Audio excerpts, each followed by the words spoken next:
हमारे चैनल में और हमारे क्लासरूम में।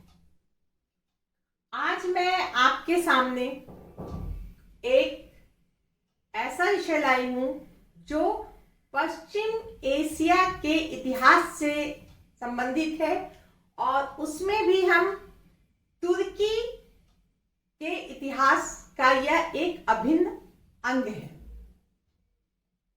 और यह कौन सा विषय है? मुस्तफा कमाल पाशा और तुर्की का पुनर्निर्माण।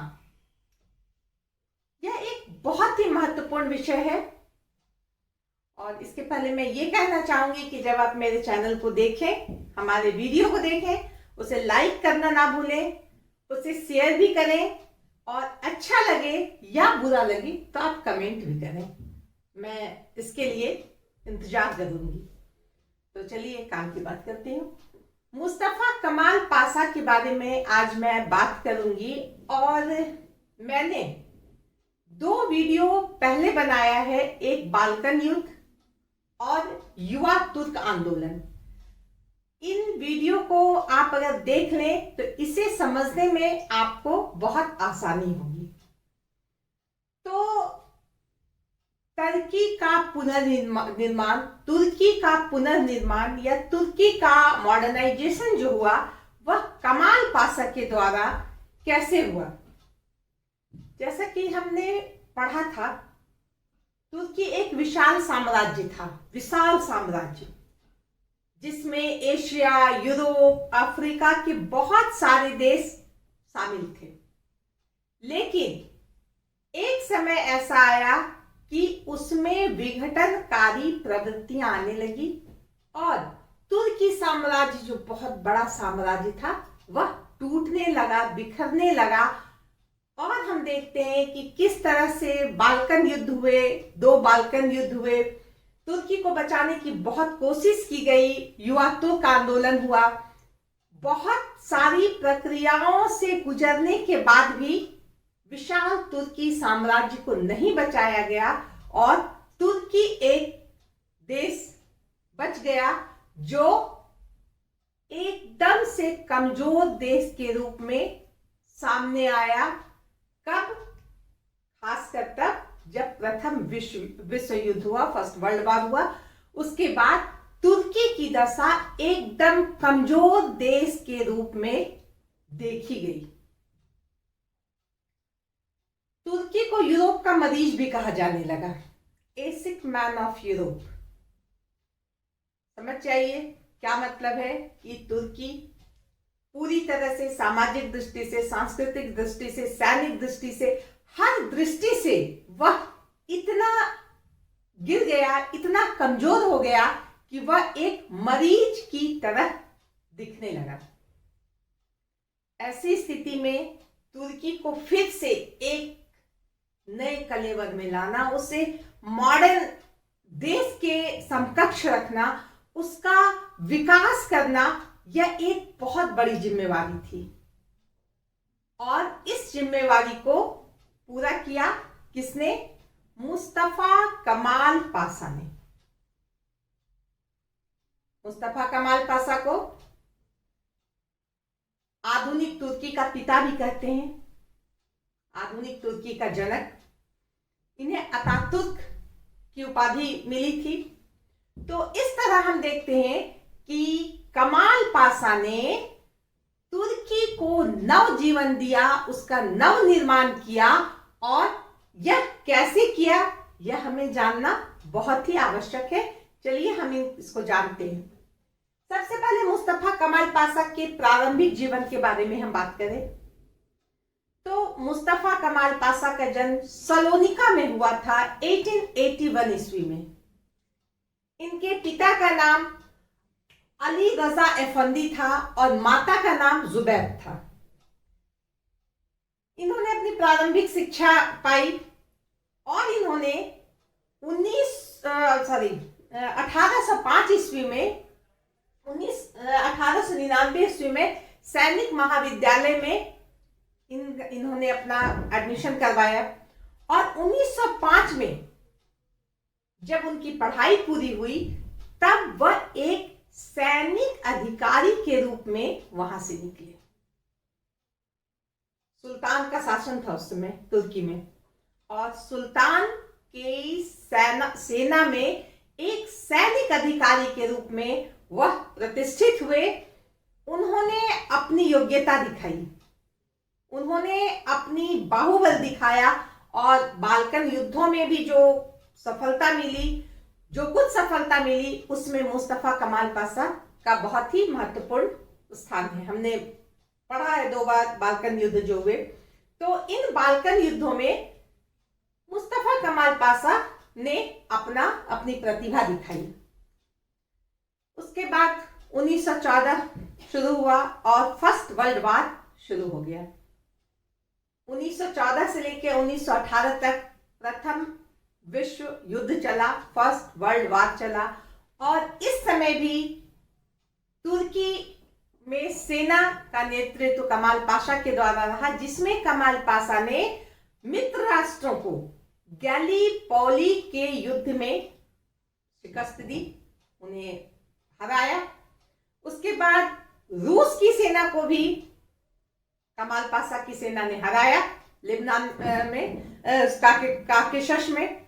उसके बाद उनकी जो ये विजय यात्रा थी बहुत ही स्मूथली चलने लगी। उन्होंने, कहने का अर्थ है कि उन्होंने अपनी प्रतिभा, अपनी सैनिक प्रतिभा का परिचय बहुत ही अच्छी तरह से दिया। फलस्वरूप इन्हें ब्रिगेडियर की उपाधि दी गई, गाजी की उपाधि दी गई सुल्तान के द्वारा। और युद्ध खत्म होने के बाद हम जानते हैं कि फर्स्ट वर्ल्ड वार में तुर्की जर्मनी के साथ था और इसे भी हार का ही मुंह देखना पड़ा था। लेकिन 1919 में सुल्तान ने कमाल पाशा को अनातोलिया भेजा सैनिक निरीक्षण के लिए।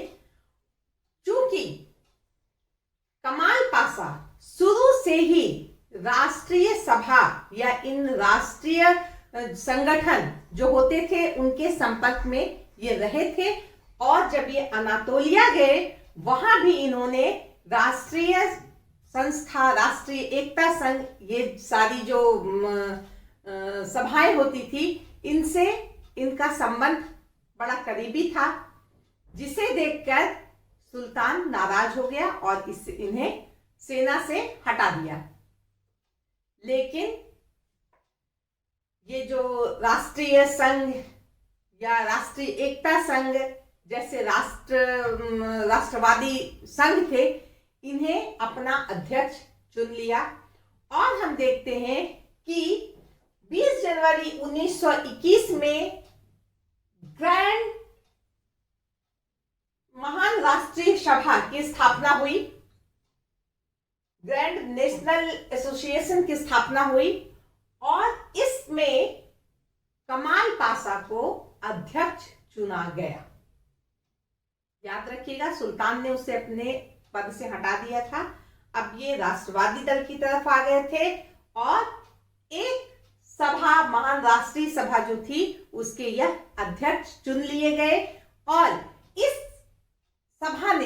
इस राष्ट्रीय सभा ने लॉ ऑफ फंडामेंटल ऑर्गेनाइजेशन, एक सामयिक संविधान का निर्माण किया देश के लिए, राष्ट्र के लिए, जो राष्ट्र को समर्पित किया।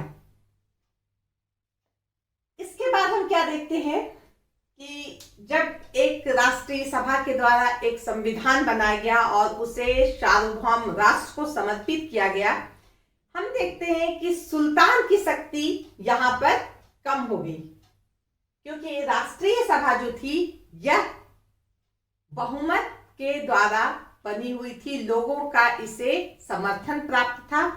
और हम क्या देखते हैं कि 1 नवंबर 1922 को जो है सुल्तान पद को भी समाप्त कर दिया गया। यह एक बहुत बड़ी घटना थी तुर्की के इतिहास में कि सुल्तान का पद समाप्त किया गया।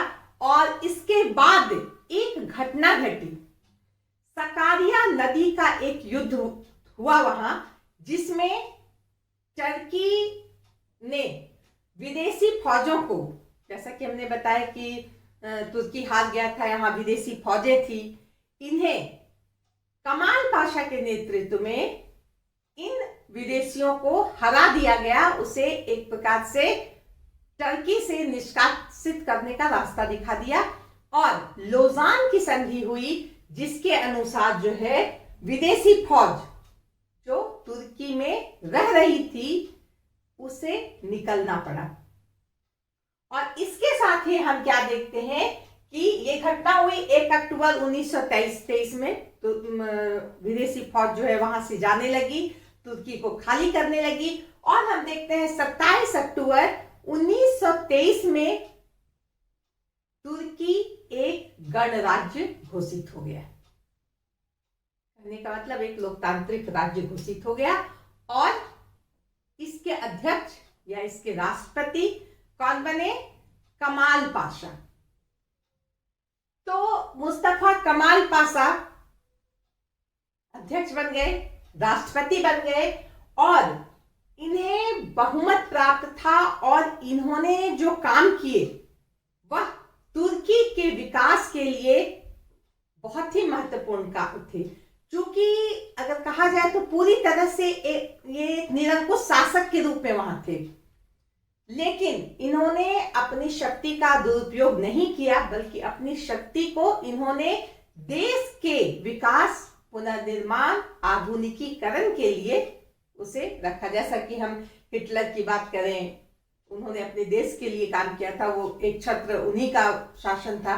तो कहने का अर्थ यह है कि मुस्तफा कमाल पाशा तुर्की के राष्ट्रपति बने, लेकिन उन्होंने जो भी काम किए देश के लिए किए। और इस काम को करने के लिए, देश के विकास के लिए या देश के आधुनिकीकरण के लिए, अगर रास्ते में कोई विघ्न बाधा आया तो उसे भी दूर करने में उन्होंने कोई हिचक नहीं की। उन्होंने उसे दूर करके राष्ट्र कल्याण की बात की। और उसके बाद हम देखते हैं कि 20 अप्रैल 1924 में जो है एक जो नया संविधान बना था वह लागू हो गया। तो इस तरह से हम उनकी प्रारंभिक जीवन और उनके जो कार्यकलाप थे जिससे आगे का रास्ता तय हुआ, उस पर हमने संक्षेप में यह चर्चा की। अब हम बात करते हैं तुर्की के आधुनिकीकरण की। कैसे मुस्तफा कमाल पाशा ने तुर्की का पुनर्निर्माण किया, उसे आधुनिक बनाया, आधुनिकीकरण की तरफ ले गए और आधुनिक यूरोप के विकसित राज्यों, राष्ट्रों की श्रेणी के बीच खड़ा किया। यह एक बहुत बड़ा काम था जिसे मुस्तफा कमाल पाशा ने किया। इसे हम जानने के लिए 4 भागों में हमने इसे बांटा है कि सबसे पहले उन्होंने राजनीतिक क्षेत्र में क्या सुधार किया। तो राजनीतिक क्षेत्र में सुधार की जब बात हुई तो ये कहा जाएगा कि एक नया संविधान बनाया गया। उस संविधान में राष्ट्रीय सभा के हाथों में कार्यकारिणी शक्ति दी गई, व्यवस्थापिका की शक्ति दी गई और यह राष्ट्रीय सभा मंत्रिमंडल और राष्ट्रपति के प्रति उत्तरदायी थी। इस राष्ट्रीय सभा का जो कार्यकाल था वह 4 साल का था। इसके जो सदस्य होते थे उन्हें शिक्षित होना अनिवार्य था। इसके अलावा हम देखते हैं कि न्यायपालिका को कार्यपालिका और व्यवस्थापिका से बिल्कुल अलग रखा गया।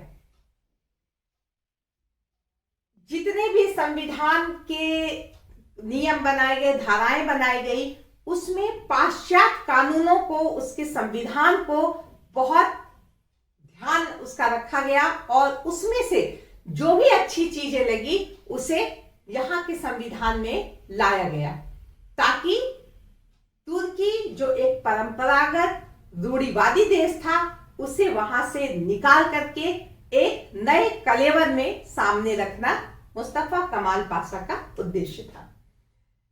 राजनीतिक सुधार की बात जब होती है तब यह भी कहा जा सकता है कि धर्मनिरपेक्षता अपनाई गई, यानी किसी भी धर्म का व्यक्ति जो तुर्की में रह रहा हो उसके साथ किसी प्रकार का भेदभाव नहीं होगा, किसी प्रकार का उसके साथ न्याय के क्षेत्र में हो, सामाजिक क्षेत्र में हो, आर्थिक क्षेत्र में हो, किसी भी तरीके से किसी भी व्यक्ति के साथ गलत नहीं होगा। सभी लोग कानून के नजर में समान थे, सामाजिक तौर पे समान थे। तो इस तरह से हम देखते हैं कि धर्मनिरपेक्षता वहां अपनाई गई तुर्की में, जो एक इस्लाम बहुल देश था, जो एक इस्लामिक राज्य था।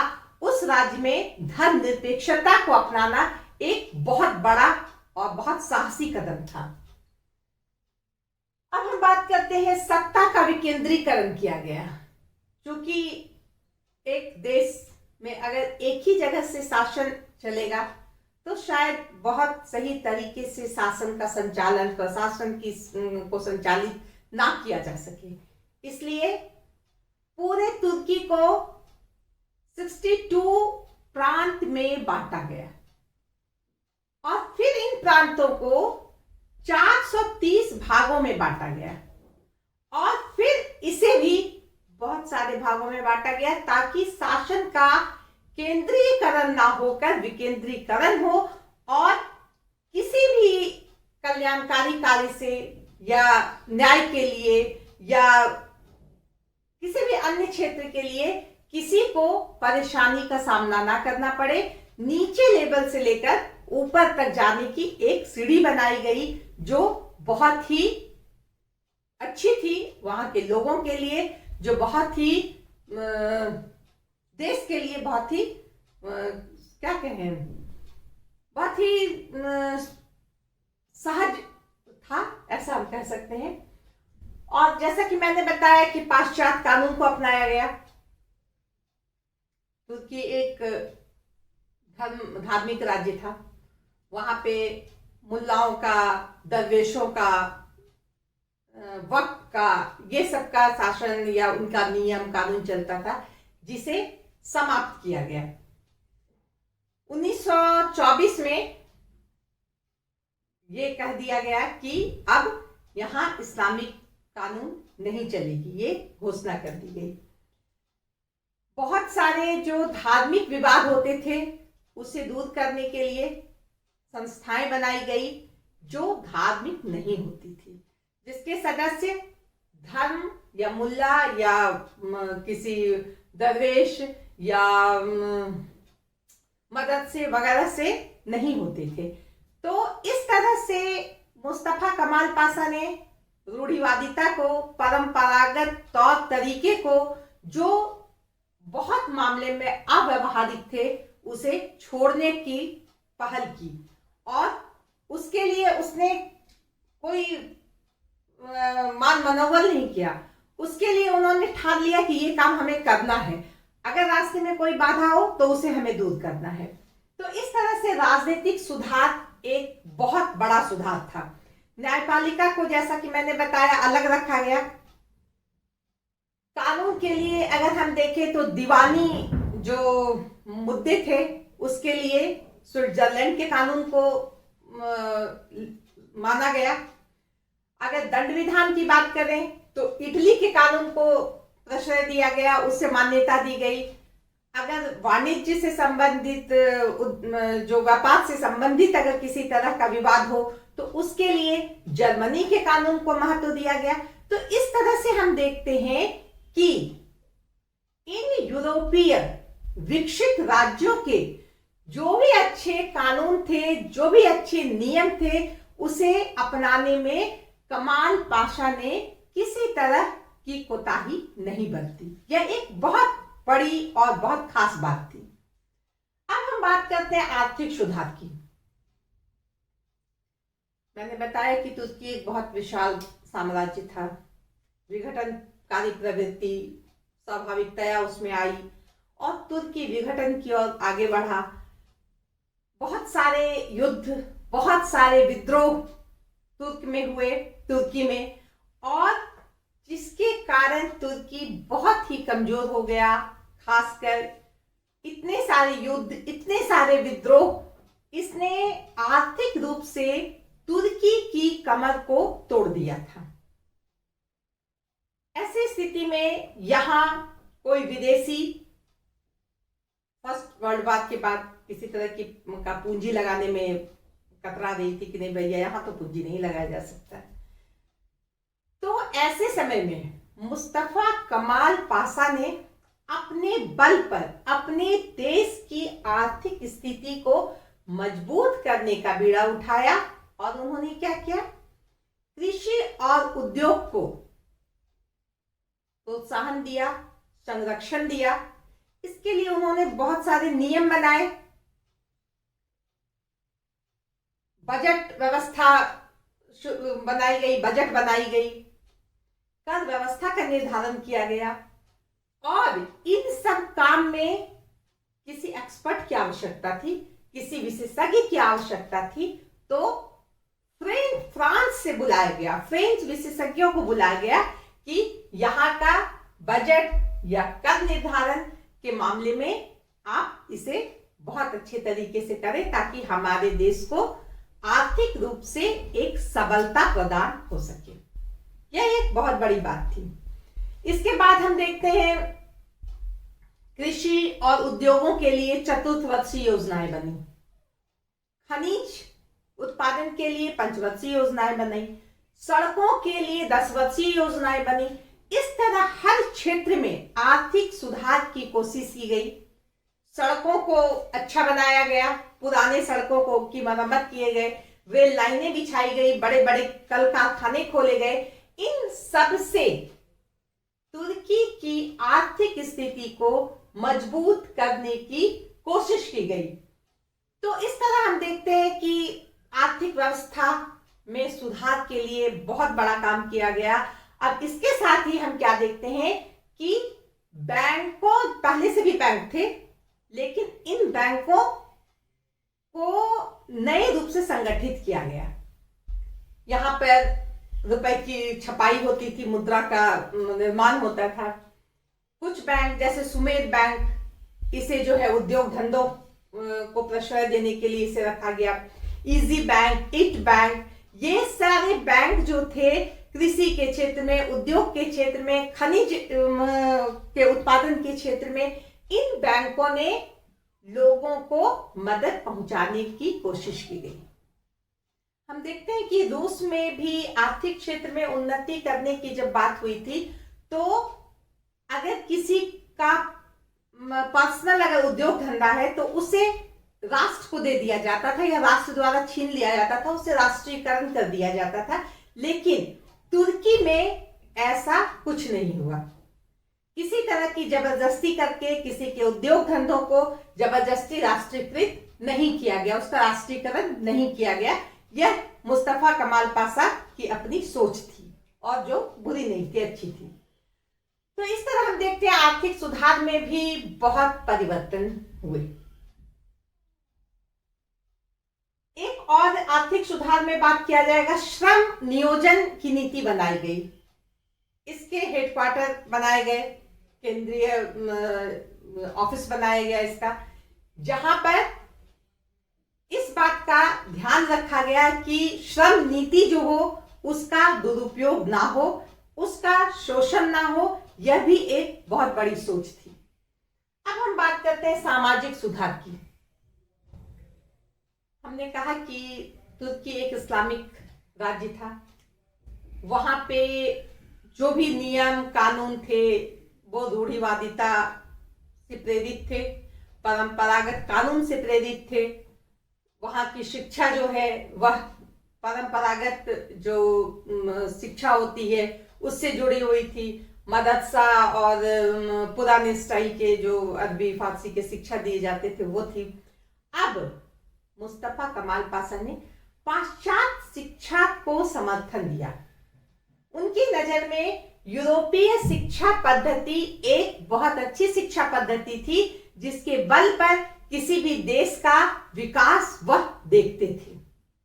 और इसी को ध्यान में रखते हुए उन्होंने तुर्की में पाश्चात्य शिक्षा को प्रश्रय दिया। प्राथमिक शिक्षा अनिवार्य कर दी गई जो राज्य की तरफ से थी।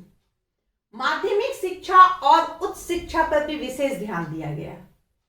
इन क्षेत्रों में जो शिक्षा है वह गुणवत्तापूर्ण हो, इसके लिए बाहर से शिक्षक मंगाए गए। जर्मनी से, इटली से, फ्रांस से शिक्षक आते थे यहाँ के विश्वविद्यालयों में, महाविद्यालयों में, कॉलेजेस में, यूनिवर्सिटी में पढ़ाने के लिए। इसके अलावा हम क्या देखते हैं, राजनीति शास्त्र, तकनीकी विज्ञान, चिकित्सा विज्ञान, कानून, इन सब की पढ़ाई पर विशेष जोर दिया गया और इसे उच्च कोटि का बनाने के लिए भरपूर प्रयास किया गया, जो अभी मैंने बताया। इसके अलावा जो आर्ट होता है, ललित कला होता है या फिजिकल एजुकेशन होता है, इस पर भी मुस्तफा कमाल पाशा द्वारा बहुत अधिक बल दिया गया।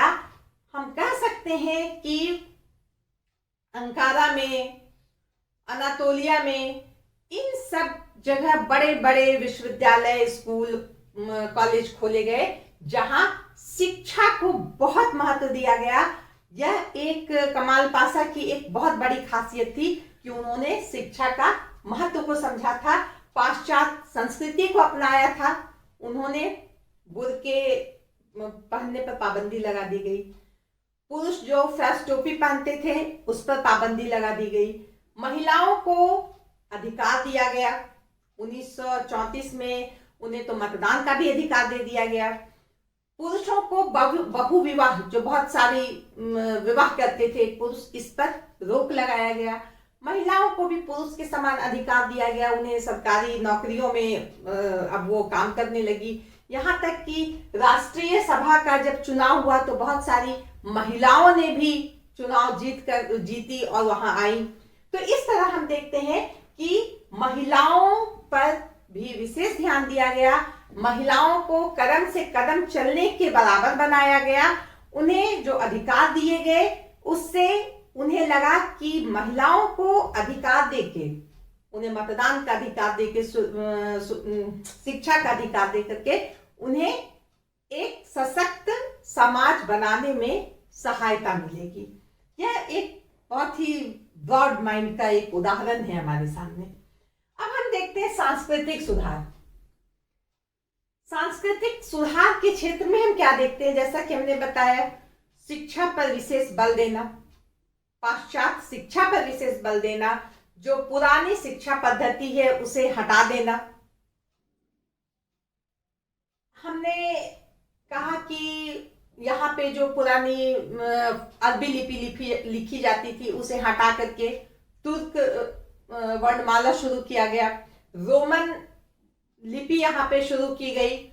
इसके अलावा रोमन व्यवस्था जो है वो शुरू की गई। इसके अलावा हम देखेंगे कि जो कहा जाता था कि कुस्तुनतुनिया से हमारा इतिहास है, नहीं, लिखा गया कि हुनों के समय से हमारा इतिहास है, यानी कि हमारा इतिहास जो है बहुत पुराना और बहुत गौरवपूर्ण है। ये भी एक बहुत बड़ी बात थी। सांस्कृतिक इतिहास में यह दिखाया गया कि हुनों के इतिहास से ये तुर्की का इतिहास जुड़ा हुआ है, उस समय से चला आ रहा है। बहुत सारे शहरों का नामकरण हुआ, अंगोरा का नाम अंकारा कर दिया गया, स्मार्ना का नाम इजमीर कर दिया गया। इस तरह बहुत सारे शहरों के नामों को बदल दिया गया।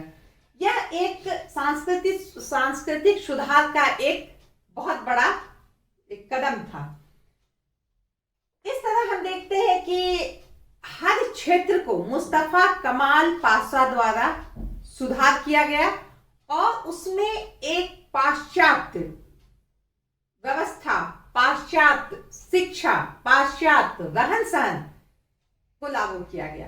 किसी भी ऑफिस में या पहनावा जो है वह बदल करके पाश्चात्य पहनावा जो होता है, शर्ट पैंट पहनने की बात की गई। ये नहीं कि परंपरागत तरीके से आप ऑफिस चले जाएं, आप टोपी लगा करके ऑफिस चले आए, ये सारी बातें नहीं होनी चाहिए। बिल्कुल मॉडर्न स्टाइल में काम होना चाहिए। समाचार एजेंसी भी सरकार की तरफ से शुरू की गई जिसका नाम अनातोलिया था, अनातोलिया नाम की समाचार एजेंसी। इसके अलावा बहुत सारे समाचार पत्र जो हम जानते हैं कि लोकतंत्र के एक स्तंभ है, महत्वपूर्ण स्तंभ, उसे भी उन्होंने प्रश्रय दिया। बहुत सारे नए नए समाचार पत्र वहां आए, जिसने अच्छाई पे बुराई पे सब पे अपना जो समाचार छपने लगे, इससे किसी को कोई आपत्ति नहीं थी, उस समाचार पत्र पे कोई पाबंदी नहीं थी। तो इस तरह से हम देखते हैं कि हर क्षेत्र में सुधार हुआ। जनसंख्या एक बहुत महत्वपूर्ण मुद्दा, कि युद्ध होना, आंतरिक अशांति होना, इन सब कारणों से बहुत सारे लोग तुर्की छोड़कर बाहर चले गए थे। तुर्की में आबादी कम हो गई थी। ऐसे में तुर्की लोगों को फिर से बुलाना, उसे आमंत्रित करना कि भाई अपने देश में आओ और रहो, इसके लिए भी उन्होंने प्रयास किया और बहुत सारे तुर्की यहां आए। क्योंकि जो युद्ध हुआ, अशांति हुई, इसके कारण तुर्की की जनसंख्या कम हो गई थी, जो देश के लिए हानिकारक थी। क्योंकि जब जनसंख्या ही नहीं रहेगी, जब मैन पावर ही नहीं रहेगा, तो उसका विकास के बारे में आदमी सोच कैसे सकता है। ये दिमाग में था कमाल पाशा के, और इसके लिए उन्होंने तुर्क जातियों को, इसके अलावा जैसा कि मैंने बताया कि इनके तुर्की में किसी अन्य जातियों को भी किसी तरह की मुश्किलों का सामना नहीं करना पड़ा, क्योंकि यह एक धर्मनिरपेक्ष राज्य हो गया था। तो इस तरह से हम देखते हैं कि कमाल पाशा ने अपने तुर्की को एक आधुनिक रूप दे दिया, लेकिन यह काम करने में उन्हें बहुत सारी परेशानियों का भी सामना करना पड़ा। जैसा कि मैंने बताया कि खलीफा पद समाप्त कर दिया गया। 1924 में जो है खलीफा का पद भी समाप्त कर दिया गया था। पहले तो सुल्तान का पद समाप्त कर दिया गया, फिर खलीफा का पद भी समाप्त कर दिया गया, और यहां तक कि वो सुल्तान के जो वंश या उनके जो रिलेटिव थे या उनके खानदान के जो लोग थे, उसे तुर्की में घुसने पर मनाही भी कर दी। तो इससे क्या हुआ कि सुल्तान परिवार या सुल्तान से संबंधित जो भी लोग थे, वह मुस्तफा कमाल पाशा के विरोधी हो गए। इसके अलावा यह एक इस्लामिक देश था, जहां इस्लामी कानून, इस्लामिक परंपराएं, शिक्षा, न्याय, सब कुछ इस्लामिक हुआ करती थी, जिसे कमाल पाशा ने हटा दिया। इसका भी विरोध हुआ, क्योंकि वहां के जो मुल्ला थे, वहां के जो धर्म संरक्षक जिसे कहा जाता है जो थे, वो मुस्तफा कमाल पाशा के विरोधी हो गए। इसके अलावा बहुत सारे पार्टी बने, जैसे कि ये महान राष्ट्रीय सभा जो जनता दल बाद में ये बना। तो इस जनता दल के विरोध में ये डेमोक्रेसी पीपुल पार्टी जो थी, इसके विरोध में बहुत सारी पार्टियां बनी, और इन पार्टियों का भी मुख्य उद्देश्य यह था कि मुस्तफा कमाल पाशा को पीछे करना, उन्हें एक प्रकार से रोक देना। लेकिन एक प्रगतिशील जनता पार्टी की स्थापना हुई, जो विपक्षी के रूप में खड़ा हुआ। लेकिन यह खुद जाति जो थे, जो हमेशा अपनी स्वतंत्रता के लिए विद्रोह किया करते थे, उससे मिले हुए थे।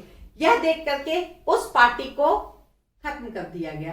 इसी तरह बहुत सारे पार्टी बने जो कमाल पाशा के पार्टी के विरोधी थे, और कमाल पाशा के विरोध में काम करने के लिए हमेशा तैयार थे, उन्होंने किया भी। लेकिन मुस्तफा कमाल पाशा ने सबको भंग कर दिया या सबको बंद कर दिया।